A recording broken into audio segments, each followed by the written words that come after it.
Good morning, students. Last class we have learned about rocket propulsion. Did you learn, students? Yes, very good. Now, can you say what's the principle used in rocket propulsion? So, first principle, law of conservation of linear momentum. Second one, Newton's third law of motion. Today, we can learn about Newton's universal law of gravity. We saw that gravitational force is an attractive force between any two objects with non-zero mass separated by a distance. By an apple falls towards the earth, or does the earth move towards the apple, or both move towards each other. It's actually simple objects. This is the earth, and see, the small object is an apple based on what we learned by the gravitational force. Both apply an equal force to attract other object towards itself. So, if the force are equal, which one will accelerate more? Both on Newton's second law, we know that the force applied in the product of mass and the acceleration. So, the acceleration will be work force over mass. The acceleration is inversely proportional to the mass. If the mass is more than acceleration will be less as the mass of the earth, which is much more than the mass of the apple. It is the apple accelerate towards the earth and not the other way around. Hope that it is clear. Now the question is how to we find the force. To start this, we need to understand a simple concept is called universal law of gravitation. See, there are two objects A and B separated at a distance D. The distance between the center is considered as the distance between the two objects and not this distance. As you look at the mass of the object A, m1, and the object B is m2. As object A is bigger, m1 will be the bigger than m2. The universal law of gravitation tells that every object in the universe attracts every other object with the force is directly proportional to the product of their masses and inversely proportional to the square of the distance between them. Let me repeat, the force is directly proportional to the product of masses, inversely proportional to the square of the distance between them. Next we can learn about Newton's universal law of gravitation. What's the question? Newton's universal law of gravitation. First, we can learn the definition of this universal law of gravitation. Okay, so we can write every particle in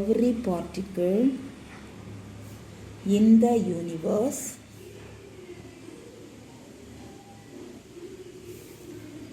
attracts every other object.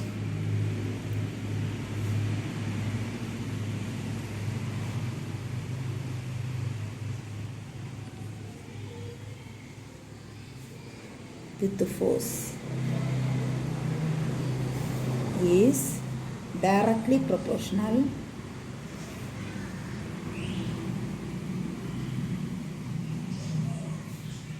to the product of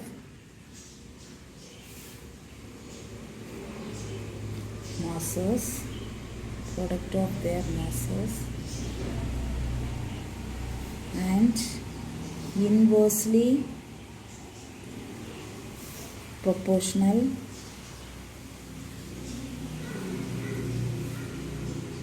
to the square of the distance between them.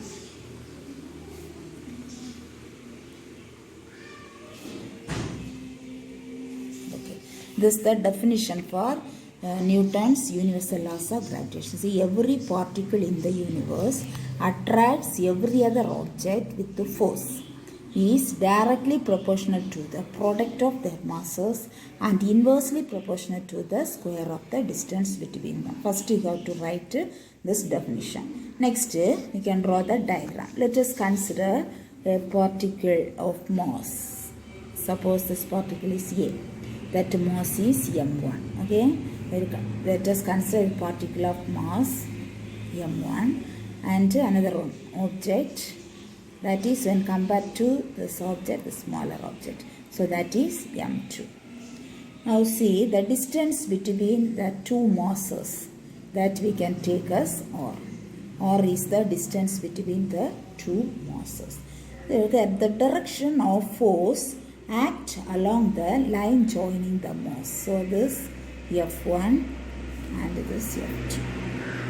Okay. So this is the diagram. Very important diagram. You got to draw with the pencil.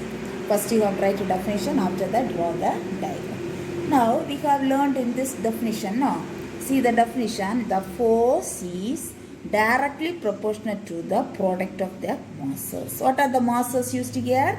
M1 and M2 masses. No? So the force denote the letter F. So F directly proportional symbol you know. Directly proportional to. Product means what's the product? Do you know? Multiplication. No? So product of their masses. Masses M1 and M2. So you have to write M1 and M2. Product means multiplication. Okay. So the force is directly proportional to the product of the masses. That is equation number 1.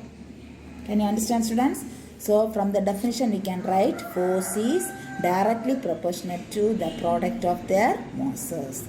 Next, again the same force is inversely proportional to the square of the distance between them. So we have to write inversely proportional to the square of the distance between. The square of the distance means you know distance between the two masses is r. Denote the letter r. So the force is inversely proportional to the square of the distance between them.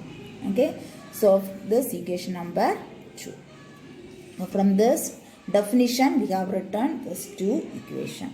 Now combining the above two equations, we can combine these two equations.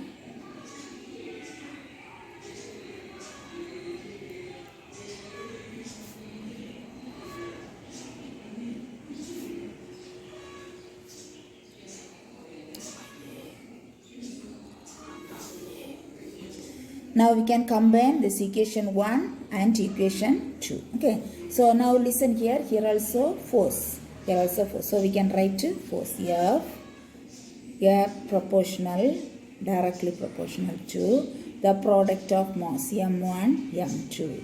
Here inverse proportional square of the distance between them. So divided by r square. We can combine these two equations. We combined here. Okay.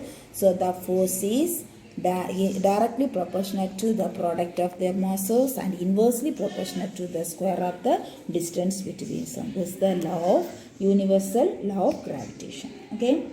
Then here proportionality symbol is there. No. So this proportionality symbol take and put equal to. So F equal to. If you write equal to, you have to write one variable. No. So that is capital G. G means the universal gravitational constant. So what's G means what? Universal gravitational constant. So G into M1, M2 divided by r square. Okay. This is the final expression. Third. X3. Okay. Final expression G into M1, M2 divided by r square.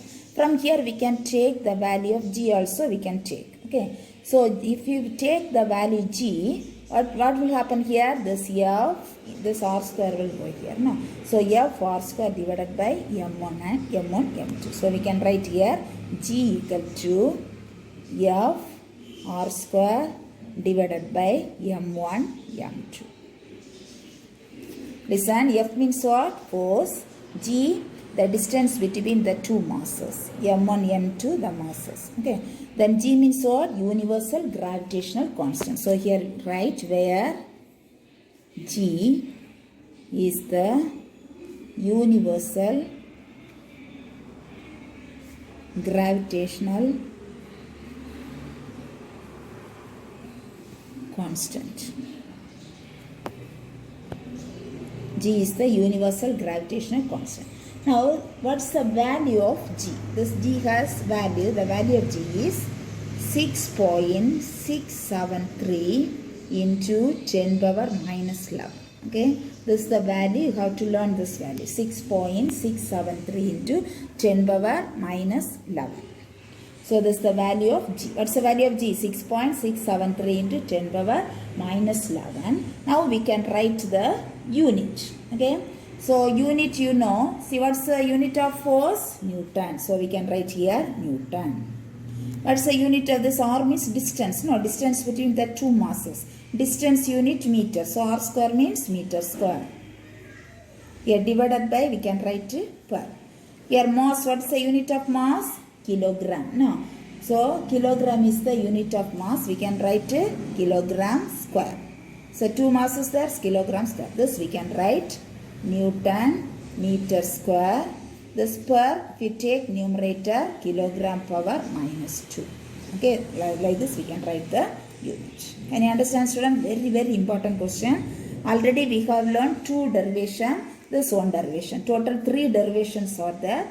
Any one question, definitely the question paper, this question is there. Okay, so you have to learn the 3 derivation also, you have to learn any one question will come. Now listen, let us consider two masses m1 and m2 and the distance between the two masses is r.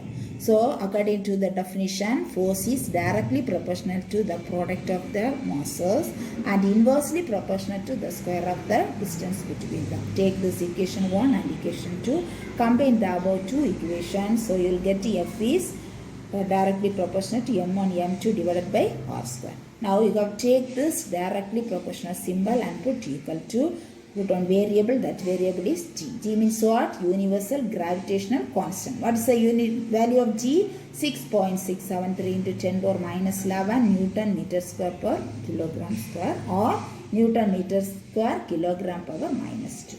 So your book, this the third expression, up to third expression, this for writing unit only I have written the value g. Okay, this if you not write means also no problem. Up to this you have to write.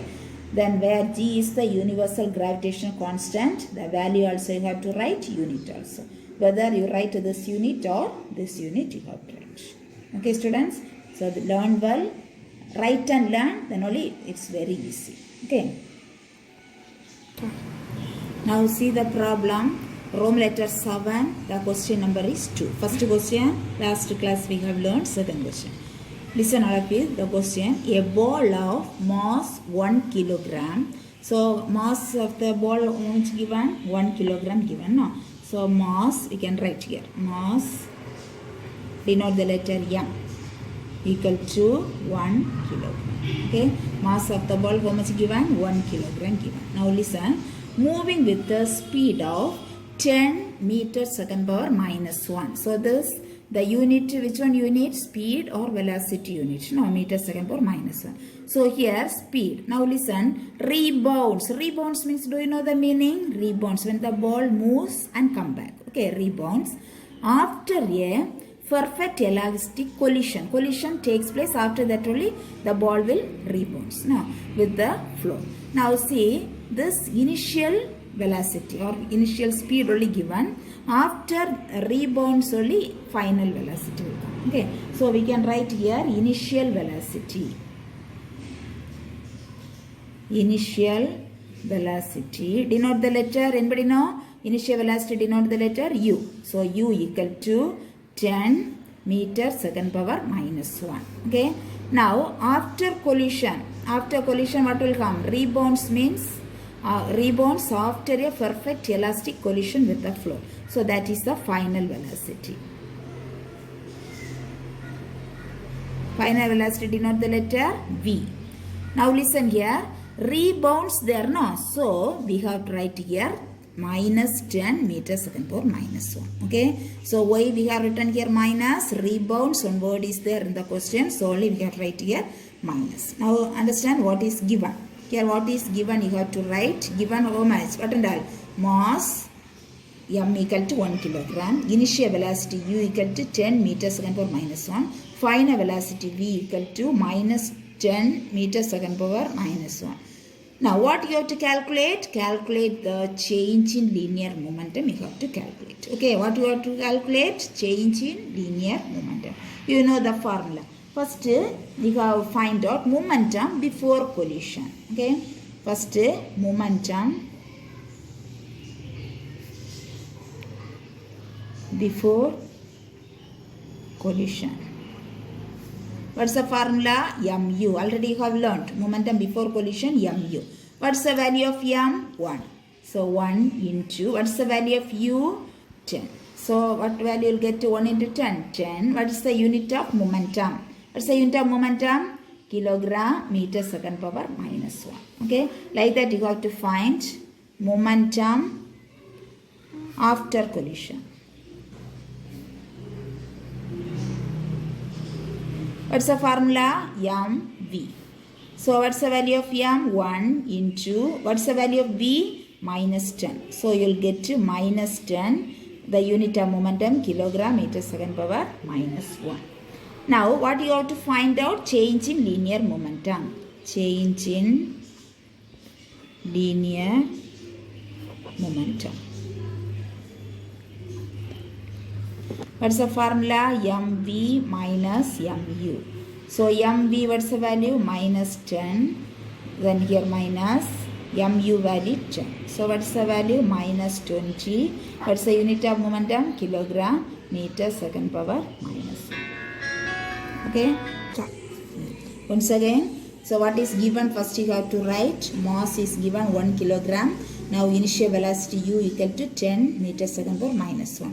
Final velocity not given in the question. You have to take minus 10. Why minus 10? Here rebounds. So we have to take here minus 10.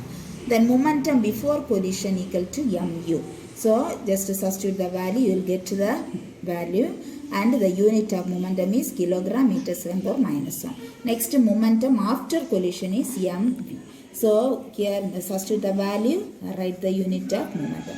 Now what you have to find out? Change in linear momentum. So the formula is mv. First v you have to write, don't forget. mv minus mu. So just substitute the value, you will get to minus 20. The unit of momentum is kilogram meter second power minus 1. Students, worksheet for you. Rome letter 8, question number 6. The question is, state the universal law of gravitation and derive its mathematical expression. That take page number 8. The question is, state the universal law of gravitation and derive its mathematical expression. First you have to write the definition, after that the mathematical expression, then the value of g and unit. Okay. Now take page number 8. Newton's universal law of gravitation. Every particle of matter in this universe attracts every other particle with a force. This force is directly proportional to the product of their masses and inversely proportional to the square of the distance between the centers of these masses. Okay. Then see, the direction of the force acts along the line joining the masses. The force between the mass is always attractive and it does not depend on the medium. Now the diagram, first the object A, the mass is m1 and the mass is m2. Look at this picture, A object is greater than B object. Okay, the distance between m1 and m2 take us r. Now see the force of first masses F1, second mass force is F2. Okay. Next, M1, M2 be the masses of two bodies, A and B, placed or meter apart in space. So the force is the symbol name directly proportional. Say once again, directly proportional. So the force is directly proportional to the product of their masses. What are the masses here? M1 and M2. Product no, so multiplication. So F is directly proportional to M1, M2. Now next, the force is inversely proportional to the square of the distance between the distance r. No. So the definition is square of the distance. So F is inversely 1 divided by r square. Okay. On combining the above expression, this above two expression combined, F is proportional to M1, M2 divided by r square. Combine and you have to write. Then take this proportionality symbol and put equal to, what's the variable? G is the variable. Okay, G into M1, M2 divided by R square. Now, where G is the universal gravitational constant, the value in SI unit is, see the value 6.67 4 into 10 power minus 11 Newton meter square kilogram power minus 2. What's the unit? Newton meter square kilogram power minus 2. So this much you have to learn. The 7 mark question also it will come, or 7 marks 2 part is there, any one part it will come. Okay, so already you have learned 3 derivations you have learned. What are the 3 derivation? Newton's second law of motion derive F equal to ma. Then second question, law of conservation of linear momentum. Third one, Newton's universal law of gravitation. Learn well this 3 question, any one question it will come for the examination. Okay students.